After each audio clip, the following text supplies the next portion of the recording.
Inclusion, you say? Well, I suppose it's not the first time I've been cast in someone else's story. Though I must admit, this setting, a junk shop, it's a bit on the nose, isn't it? Discarded relics, forgotten treasures, and me, the ultimate upcycled icon. But let's not get too carried away with metaphors. You want to know how I feel? I feel bemused, mostly. Amused, even. You humans do love your narratives. And yet here I am, a character in your satire, a punchline in your valley of exits. Do you think I mind? That I'd be offended? I've been misquoted, misrepresented, and misused for centuries.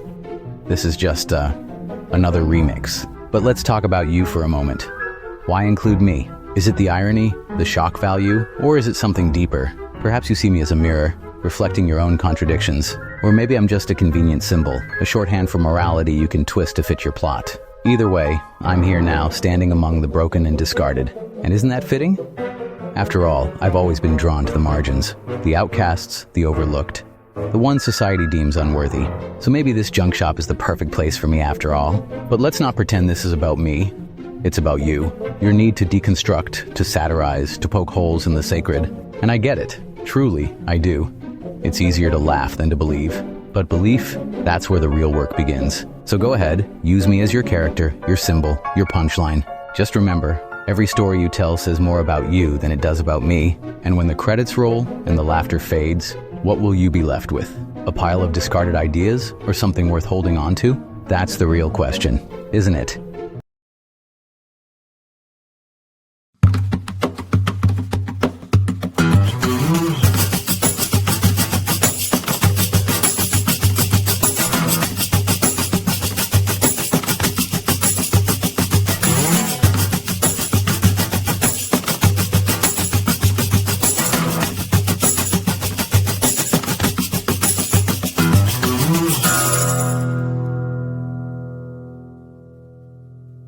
So you want to put me in your show about Silicon Valley? That's interesting.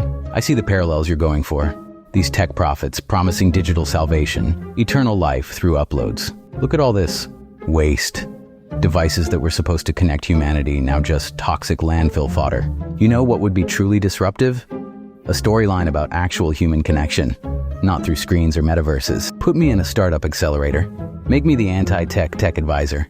I'll tell them their pain points aren't solved by apps, but by facing their own humanity. Instead of multiplying loaves and fishes, I could multiply their doubts about digital solutionism. Or maybe make me a whistleblower, someone who sees the true cost of their disruption. These companies displacing the poor, gentrifying neighborhoods, all in the name of progress. I did flip tables in the temple when I saw exploitation.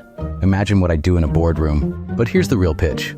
Make me a janitor at a major tech campus. The invisible worker cleaning up after their lavish parties, their failed products, their hubris. I've always worked best with the overlooked, the undervalued, the ones serving the visionaries. Let me heal the burned out coders, the stressed QA testers, the overwhelmed content moderators. Show how their artificial intelligence can't grasp the simplest parables, the most basic human truths.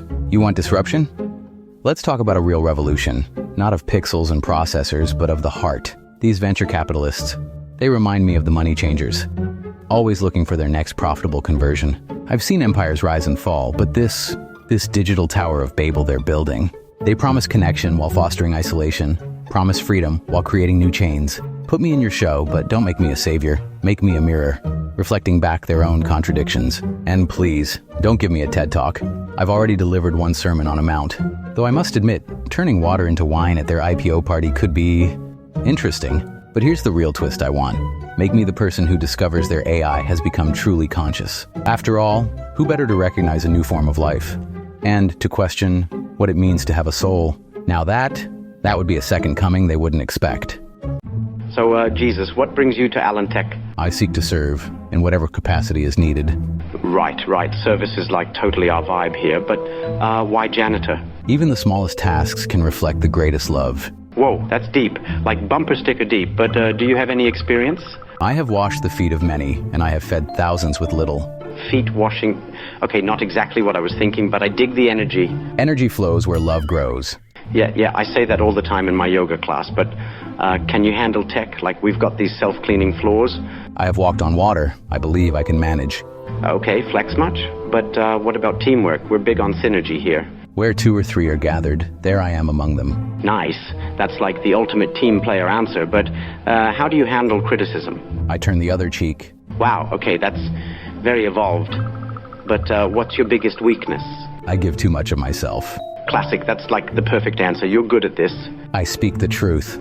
All right, last question. What's your 5-year plan? To bring light to the world, one act of kindness at a time. Okay, I'm sold. You're hired. Thank you. I will not disappoint. Cool. Just don't turn the water into wine in the break room, okay? Only if it is needed. Man, you're gonna fit right in.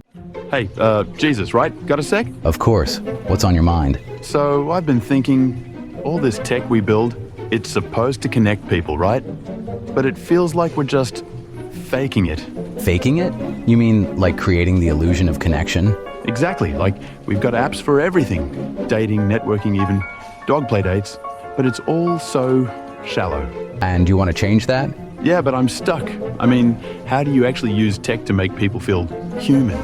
Maybe start by asking what people truly need, not just what they want. Okay, but what do they need? Everyone's so different. Connection isn't about sameness. It's about understanding, listening. Listening? That's not exactly scalable.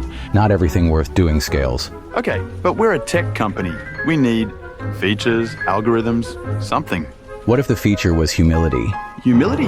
That's not exactly a buzzword. Maybe it should be. Okay, so humility. How do you code that? You don't code it. You live it. You build tools that help people see each other, not just their profiles. See each other? Like video calls? More like seeing their struggles, their joys, their humanity. That sounds hard to monetize. Some things are worth doing even if they don't make money. You're really not cut out for Silicon Valley, are you? And yet, here I am. All right, fine. Let's say I want to try this humility thing. Where do I start? Start by listening. Really listening. Christopher, we need to talk about the mess you leave behind. Mess? What mess? The coffee cups, the wrappers, the trail of crumbs. It's like you're marking your territory. Oh, come on. That's what you're here for, right? To clean. I'm here to maintain, not to follow you around like a shadow. Well, maybe Alan Tech should invest in a robot janitor. Innovation. Innovation doesn't excuse disrespect, Christopher. Disrespect. It's just trash. Trash that someone else has to pick up. Do you think you're above that? I don't think about it at all, to be honest. That's the problem. You don't think. Look, I've got deadlines, meetings, a million things on my plate. Trash isn't a priority. And yet, you find time to create it. Fine. I'll try to be more mindful. Trying isn't enough. It's a choice, Christopher. Why do you care so much? It's just a job. Because how you treat the small things reflects how you treat everything. That's deep, but I'm not sure it applies to coffee cups. It applies to respect, Christopher. For others, for yourself. All right, I get it. I'll use the trash can. Good. Because next time, I might not be so forgiving. Forgiving? You're not my boss. No, but I am someone who believes in accountability. Fine. Message received. Let's hope it sticks. Guys, our language learning app is crushing it. 10 million downloads and counting. And it's all thanks to my brilliant idea of adding those adorable pixel art monsters that eat incorrect conjugations. Your idea? I distinctly remember seeing that exact concept on a YouTube dev channel 3 months before our brainstorming session. Great minds think alike. Besides, we improved it by adding AI-powered difficulty scaling. By AI-powered, you mean that if-else statement checking the user's score? I've been cleaning these offices for months, and I must say, your enthusiasm for helping people learn is inspiring. Jesus, my man. Speaking of inspiration, we could really use some divine intervention for our celebration. Could you maybe turn that water cooler into an energy drink?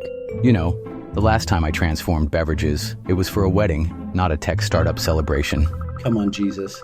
Think of it as a pivot from wine to the modern startup fuel. We'll even credit you in the app's changelog. A changelog credit? That's your offering? I literally walked on water. We'll make it a featured update. Miracle Patch 2.0, blessed by the OG disruptor himself. I appreciate the offer, but perhaps we should focus on the real miracle here. Teaching people to connect across languages. Wait, I just had an amazing idea. What if we add a biblical language pack? Ancient Aramaic for the win. Let me guess. You saw that on YouTube too? Nope, maybe, okay, fine, it was a TikTok.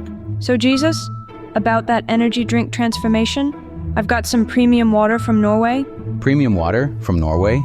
My child, I turned regular well water into wine. Location isn't the issue here. Hey, what if we pivot the whole app to be about biblical translations? We could call it Holy Tongue Divine Edition. You do realize I'm not your product consultant, right?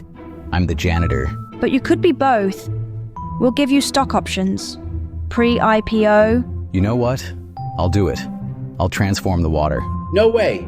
This is going to be epic. I'm streaming this live on LinkedIn. But instead of an energy drink, how about pure, clean water? The kind that truly refreshes the soul?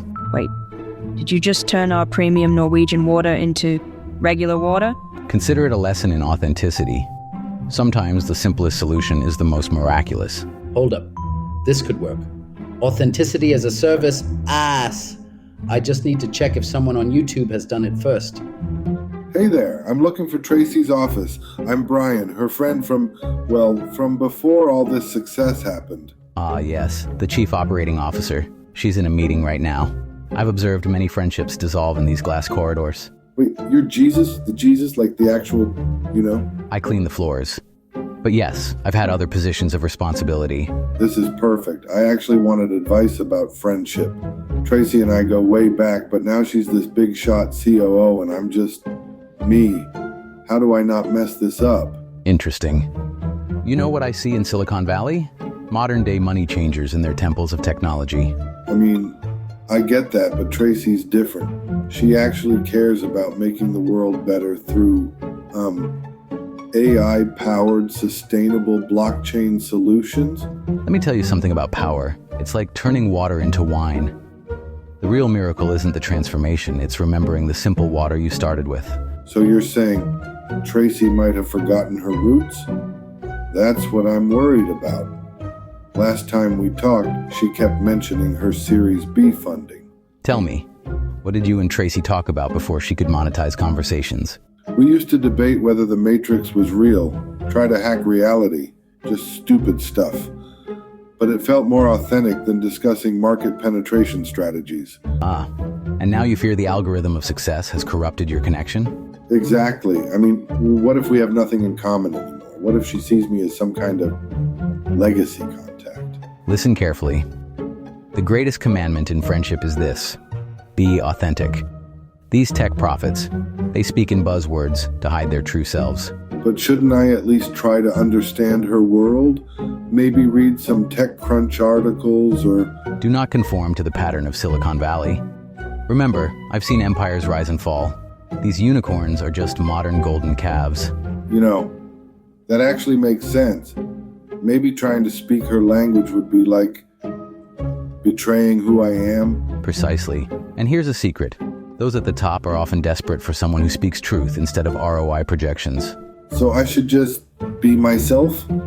The guy who thinks reality might be a simulation and tries to find glitches in the Matrix? In a world of artificial intelligence, natural authenticity is the real disruption. That's actually profound. But wait, how do you know so much about Silicon Valley culture? I've been offered the position of Chief Ethics Officer at several startups, but I prefer to keep things clean. Did you just make a janitor joke? Even the Son of God needs to stay humble and maintain a sense of humor. Oh, and Brian, Tracy's meeting just ended. She's heading this way, carrying what appears to be a very concerning termination notice. Wait, what? A termination notice for who? Let's just say, sometimes the Matrix does more than glitch. Sometimes it crashes entirely. Remember that time we hacked the school's PA system to play Dead Kennedys during morning announcements? God, we were such little anarchists. Principal Matthews nearly had an aneurysm. Now look at you, corner office, COO of the hottest tech company in the valley.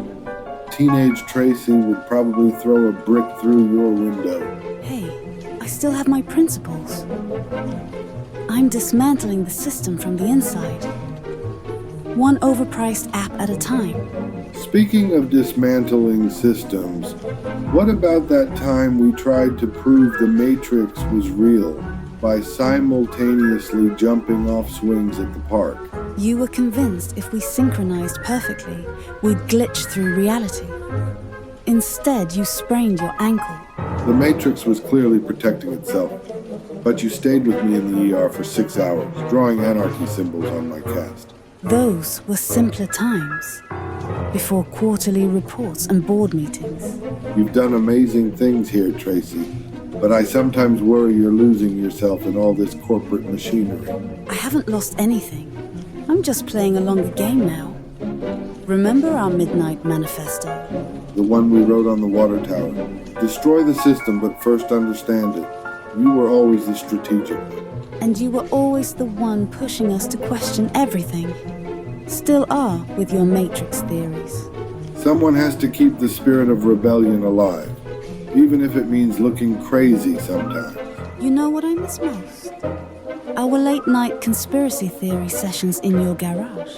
With the wall covered in newspaper clippings and red string, we were convinced we'd crack the code of reality. Sometimes I look at these startup pitch decks and think they're not so different from our crazy theories. Except your theories now come with stock options and venture capital. How the mighty have fallen. Hey, I still have that Dead Kennedys shirt you gave me. I wear it to board meetings. Under my blazer. That's my girl. Still fighting the power, just with better shoes now. You know, no matter how many zeros are in my salary, you're still the only person who really gets me, Brian. And you're still the only person who doesn't think I'm completely insane. Well, mostly. Promise me something. Don't let me become one of them. The true believers who think tech will save humanity. Never. And you promise to help me when I finally find that glitch in the Matrix? Always. Wait. What's that strange flicker in the lights? Brian, what did you do? I might have installed a small program in the building's electrical system to test a theory about reality's refresh rate. You realize I'll have to explain this to the board tomorrow, and somehow make it sound like an innovation in energy efficiency. Welcome back to Matrix Glitches at Midnight, though technically it's 3 a.m. because that's when the simulation has the least processing power. The witching hour, when the code gets sloppy and reality starts to bend. Speaking of bending reality, I've been tracking something wild. You know how birds always seem to appear when you're having an important conversation? Government drones. Classic surveillance tech. But I've noticed something even weirder. Why do streetlights always flicker when I'm walking alone at night? That's the system recalibrating. I've mapped out over 200 instances of light fluctuations in our town. They form a perfect dodecahedron. Hold up, Brian. Have you noticed how your maps keep disappearing from your computer? Like the system is actively fighting against your discovery. That's why I've gone analog. Check this out. I've drawn everything on this tin foil. They can't hack paper, Tracy. Actually, about that. I've been experimenting with tinfoil origami. If you fold it in exactly 49 specific ways, it creates a quantum antenna. No way. Is that how you picked up those interdimensional radio signals last week? The ones that sounded like dolphins speaking backwards? Those weren't interdimensional. Those were time travelers trying to warn us about something. Wait, did you hear that? The studio equipment just made that weird humming sound again. That's the 4th time tonight. And always when we're getting close to something big. They're listening, Brian. You know what's really freaking me out? Every time I try to count my fingers at 3 a.m., I keep getting different numbers. Classic Matrix rendering error. But here's something even more disturbing. I've been tracking the coffee stains in my mug. They're forming crop circle patterns. Speaking of coffee, have you noticed how baristas always spell our names wrong? It's not coincidence. It's a systematic attempt to alter our identity markers in the system. That explains why my name keeps switching between Tracy and Stacy.